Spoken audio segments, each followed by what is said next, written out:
Di desa nelayan yang indah ini, di mana lautan adalah sumber kehidupan, tersembunyi sebuah masalah serius yang mengancam generasi penerusnya. Stunting, kondisi di mana pertumbuhan anak terganggu akibat kurang gizi kronis, merupakan ancaman nyata bagi masa depan anak-anak di sini. Stunting bukan hanya tentang tinggi badan yang terhambat, tetapi juga perkembangan fisik, mental, dan sosial yang terganggu. Stunting adalah kondisi gagal tumbuh pada anak balita akibat dari kekurangan gizi kronis. Kekurangan gizi kronis ini berlangsung sejak bayi dalam kandungan hingga usia 2 tahun. Dengan demikian, periode 1000 hari pertama kehidupan yang perlu mendapat perhatian khusus karena menjadi penentu pertumbuhan fisik, kecerdasan, dan produktivitas seseorang. Indonesia merupakan salah satu negara dengan prevalensi stunting yang cukup tinggi dibandingkan dengan negara-negara yang berpendapatan menengah lainnya. Situasi ini jika tidak diatasi dapat mempengaruhi kinerja pembangunan Indonesia. Menurut data, lebih dari 2 juta anak di Indonesia menderita stunting. Dan desa-desa pesisir seperti ini adalah salah satu yang paling rentan. Di desa-desa nelayan, orang tua seringkali tidak menyadari pentingnya nutrisi yang tepat di 1000 hari pertama kehidupan seorang anak, yaitu periode emas sejak kehamilan hingga usia 2 tahun. Kita semua tahu bahwa di desa nelayan banyak ikan yang diproduksi. Namun, mengapa stunting masih begitu banyak terjadi di desa nelayan? Salah satu faktor utamanya adalah keterbatasan akses terhadap makanan bergizi yang beragam. Ikan yang melimpah tidak selalu menjamin terpenuhinya kebutuhan gizi anak-anak. Stunting adalah masalah kompleks yang tidak hanya disebabkan oleh kurangnya makanan, tetapi juga disebabkan oleh pola makan yang tidak seimbang, kebersihan lingkungan yang buruk, kondisi ekonomi keluarga yang tidak stabil, kurangnya akses pelayanan kesehatan, serta kurangnya pengetahuan orang tua, khususnya ibu terkait dengan stunting. Penyebab stunting bisa terjadi karena pola pengasuhan yang tidak baik oleh keluarga. Di daerah pesisir, desa nelayan memiliki produksi ikan yang cukup banyak. Akan tetapi, angka stunting masih juga tinggi dikarenakan kemungkinan para ibu memiliki pengetahuan yang kurang terkait dengan stunting, sehingga mereka tidak mengolah hasil produksi tangkapan ikan. Padahal ikan memiliki kandungan gizi yang sangat baik seperti protein yang tinggi, untuk pertumbuhan anak karena ikan adalah bahan makanan yang mengandung protein tinggi dan mengandung banyak mineral yang sangat diperlukan oleh tubuh. Kesadaran sebagian masyarakat akan pentingnya makanan berprotein tinggi sangat kurang sehingga kecenderungan mengabaikan pola makan yang sehat dan bergizi. Oleh karena itu, penting dilakukan edukasi pencegahan stunting kepada orang tua, bahkan calon orang tua mengenai stunting. Stunting tidak hanya disebabkan oleh faktor gizi yang buruk yang dialami oleh ibu hamil maupun anak balita. Stunting disebabkan oleh faktor langsung maupun tidak langsung. Faktor langsung yaitu faktor ibu. Faktor ibu dapat dikarenakan nutrisi yang buruk selama prakonsepsi, kehamilan, dan laktasi.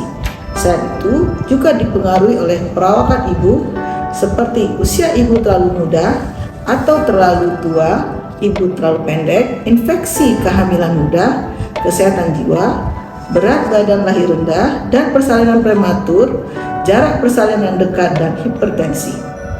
Kemudian faktor genetik. Salah satu atau kedua orang tua yang pendek akibat kondisi patologi seperti defisiensi hormon pertumbuhan memiliki gen dalam kromosom yang membawa sifat pendek, sehingga memperbesar peluang anak mewarisi gen tersebut dan tumbuh menjadi stunting. Akan tetapi, bila orang tua pendek akibat kekurangan gen gizi atau penyakit, kemungkinan anak dapat tumbuh dengan tinggi badan normal selama anak tersebut tidak terpapar atau resiko yang lain. Asupan makanan. Kualitas makanan yang buruk meliputi kualitas mikronutrien yang buruk, kurangnya keragaman dan asupan pangan yang bersumber dari pangan hewani, kandungan tidak bergizi, dan rendahnya kandungan energi pada complementary foods dapat meningkatkan risiko stunting. Pemberian ASI eksklusif. Ikatan Dokter Anak Indonesia merekomendasikan pemberian ASI eksklusif selama 6 bulan pertama untuk mencapai tumbuh kembang yang optimal. Setelah 6 bulan, bayi mendapatkan makanan pendamping yang adekuat, sedangkan ASI dilanjutkan sampai usia 24 bulan. Menyusui yang berkelanjutan selama 2 tahun memberikan kontribusi signifikan terhadap asupan nutrisi penting pada bayi. Selanjutnya adalah faktor infeksi. Penyakit infeksi akan berdampak pada gangguan masalah gizi. Infeksi klinis menyebabkan lambatnya pertumbuhan dan perkembangan, sedangkan anak yang memiliki riwayat penyakit infeksi memiliki peluang mengalami stunting. Kemudian faktor tidak langsung. Faktor sosial ekonomi. Status ekonomi yang rendah akan mempengaruhi pemilihan makanan yang dikonsumsinya, sehingga biasanya menjadi kurang bervariasi dan sedikit jumlahnya, terutama pada bahan pangan yang berfungsi untuk pertumbuhan anak, seperti protein, vitamin, dan mineral, sehingga meningkatkan resiko kekurangan gizi. Tingkat pendidikan. Penyediaan bahan dan menu makanan yang tepat untuk balita dan upaya peningkatan status gizi akan dapat terwujud bila ibu mempunyai tingkat pengetahuan gizi yang baik. Ibu dengan pendidikan rendah antara lain akan sulit menyerap informasi gizi, sehingga anak dapat berisiko mengalami stunting.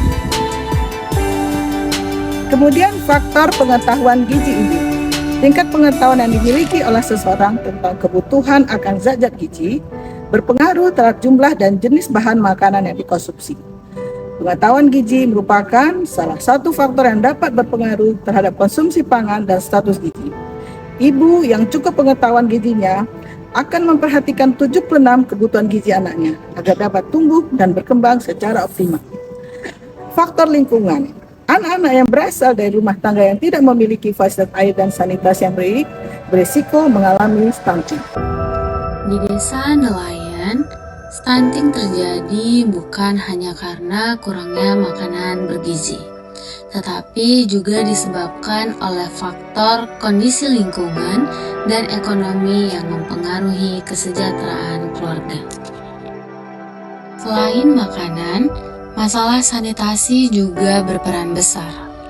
Banyak rumah di desa nelayan tidak memiliki akses terhadap air bersih, jamban, dan fasilitas sanitasi yang layak, sehingga anak-anak rentan terkena penyakit seperti diare yang menyebabkan gizi buruk.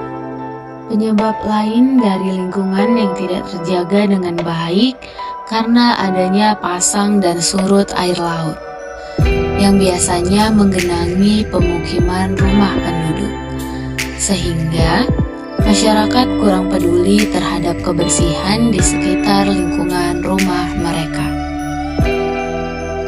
Faktor lain penyebab stunting adalah kurangnya pengetahuan orang tua tentang pentingnya gizi seimbang.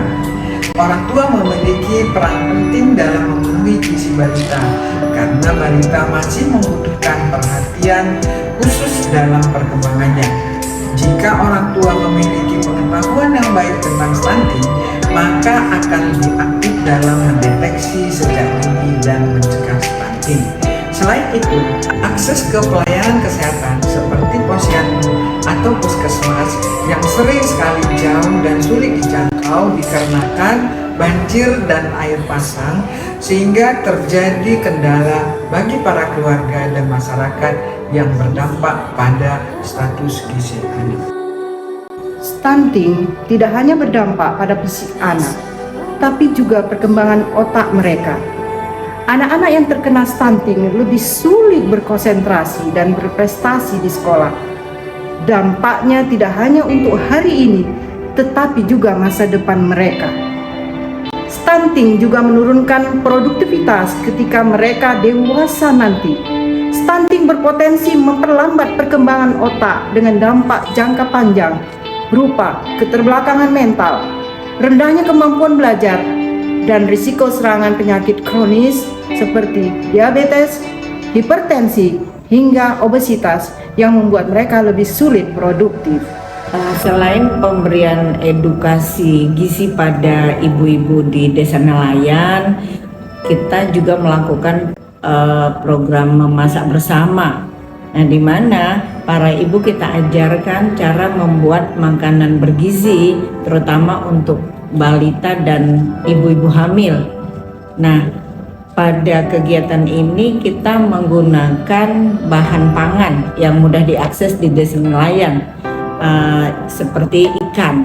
Jadi pada kegiatan demo pembuatan makanan ini kita gunakan ikan dan kita kombinasikan dengan berbagai bahan lainnya seperti ada sayuran atau ada daun kelor yang juga sudah dikenal oleh masyarakat dan dari aspek gizi itu mempunyai nilai gizi yang cukup baik sehingga sangat tepat untuk digunakan di dalam pengolahan makanan untuk anak-anak dan ibu hamil. Salah satu program memasak bersama yang dilakukan adalah pembuatan bakso ikan. Nah, bakso ikan ini sangat digemari oleh masyarakat khususnya pada anak-anak balita. Bakso dengan berbahan dasar ikan menjadi makanan alternatif untuk menumbuhkan kebiasaan mengkonsumsi ikan sebagai upaya peningkatan gizi masyarakat, terutama di Desa Nelayan. Nah, pembuatan bakso dibuat dengan memanfaatkan ikan yang banyak ditemukan di tempat tinggal nelayan atau di tempat tinggal masyarakat yang ada di daerah nelayan. Bakso dengan bahan dasar ikan ini tentunya tidak kalah penting atau tidak kalah baik gizinya dibandingkan dengan bakso yang sudah biasa kita tahu misalnya dengan menggunakan daging sapi atau daging ayam. Nah, hal ini karena ikan ini kita tahu mengandung gizi yang cukup baik, terutama protein, dan juga punya kelebihan mengandung berbagai jenis asam lemak termasuk omega 3 yang sangat penting untuk perbaikan pertumbuhan dan perkembangan anak. Nah, kalau kita bandingkan dengan daging sebagai bahan yang biasa digunakan untuk bakso, ikan ini umumnya mengandung sekitar 21,61%, sementara daging sapi hanya mengandung 18,8%. Nah, ikan juga penuh dengan berbagai jenis gizi lainnya seperti mineral dan vitamin yang sangat dipentingkan tubuh, terutama untuk membantu metabolisme di dalam tubuh untuk kesehatan yang lebih baik. Nah, kemudian pembuatan bakso ikan ini juga diperkaya dengan daun kelor. Nah, kenapa daun kelor? Nah, kita tahu bahwa daun kelor ini sebenarnya sudah dikenal oleh masyarakat, dan daun kelor ini tentunya sangat mudah didapat, bahkan tidak harus membeli, ditanam di sekitar masyarakat juga mudah tumbuh.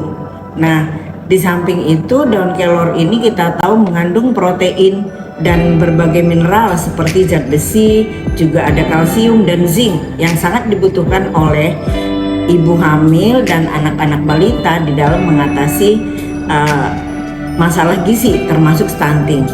Nah, salah satu zat gizi yang paling banyak ditemukan adalah tadi zat besi, yang kita tahu bahwa zat besi ini penting selain pada anak balita untuk pertumbuhannya, kemudian pada ibu hamil untuk mengatasi atau menghindari ibu dari kejadian anemia yang saat ini banyak kita temukan.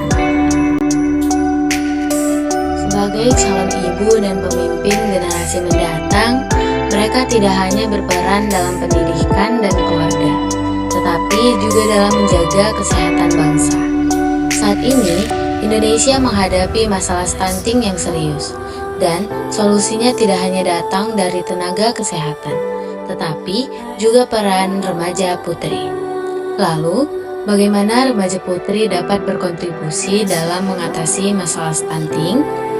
Mereka bisa menjadi agen perubahan di komunitas.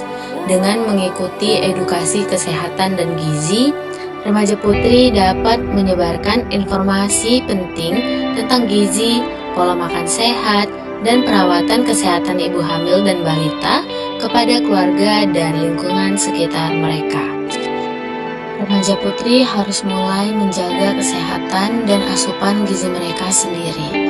Remaja yang sehat dan bergizi akan menjadi calon ibu yang mampu melahirkan dan membesarkan anak-anak yang sehat. Dengan memperhatikan pola makan sejak remaja, mereka dapat mencegah stunting pada generasi mendatang. Menghadapi stunting bukanlah hal yang mudah, tetapi dengan peningkatan pengetahuan, dukungan, dan kerjasama, desa nelayan ini akan melahirkan generasi yang kuat dan sehat. Masa depan mereka ada di tangan kita, dan mari bersama-sama kita bisa memastikan mereka tumbuh dengan optimal, menggapai harapan di tengah gelombang.